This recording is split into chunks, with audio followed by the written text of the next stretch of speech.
नियमित कर्ज भरणाऱ्या शेतकऱ्यांना 2 लाख रुपये अनुदान द्या। त्याचबरोबर 2019च्या पूर्वी जे शेतकरी वंचित राहिलेत सगळ्या कर्जमाफींपासून त्याही शेतकऱ्यांना या कर्जमाफी योजनेमध्ये समाविष्ट करा। त्याचबरोबर आयटीआर भरणारे शेतकरी आहेत, पुनर्गठित शेतकरी आहेत, रूपांतरित शेतकरी आहेत, यांचाही कर्जमाफीमध्ये समावेश करावा।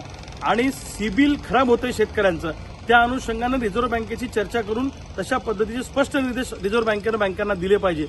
या मागणीसाठी आणि याचबरोबर शेतकऱ्यांच्या विविध मागण्यांसाठी सातत्यानं आम्ही पाठपुरावा करतोय, आंदोलनं करतोय, पण सरकार दखल घ्यायला तयार नाही। म्हणून 27 ऑगस्ट 2026ला सकाळी 10 वाजता आम्ही मुंबईच्या मंत्रालयासमोर शासकीय मंत्र्यांच्या बंगल्याचा आणि शासकीय वाहनांचा लिलाव करून प्रतिकात्मक आंदोलन करणार आहोत की हे सगळे शासकीय बंगले विका, यातले पैसे कर्जमाफीसाठी वापरा, असं आमचं सगळ्या शेतकऱ्यांचं म्हणणं आहे। या पार्श्वभूमीवर मला बुलढाणा पोलिसांनी काल नोटीस दिली आहे। त्यांनी सांगितलं की तुम्ही आंदोलन केलं तर तुमच्यावर अशा पद्धतीची कारवाई करू, तशी करू।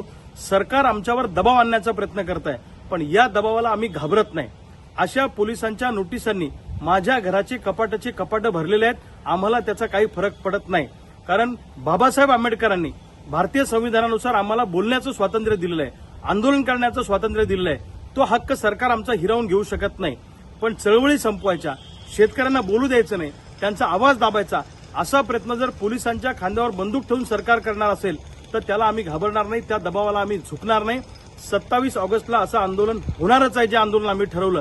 तुम्ही गोळ्या घाला, तुम्ही फासावर लटकावा, तुम्ही तुरुंगात टाका, पण आमच्या मागणीसाठी आम्ही मुंबईत येणार आहोत आणि आंदोलनावर आम्ही ठाम आहोत। अशा नोटिसांना आम्ही भीक घालत नाही। शेकडो गुन्हे आमच्यावर दाखल झाले, पण बापाच्या घामाच्या दामासाठी आणि मायचं कुंकू वाचवण्यासाठी प्रसंगी फासावर जाण्याची सुद्धा आमची तयारी आहे। 27 ऑगस्टला सगळे शेतकरी मुंबईत येणारच।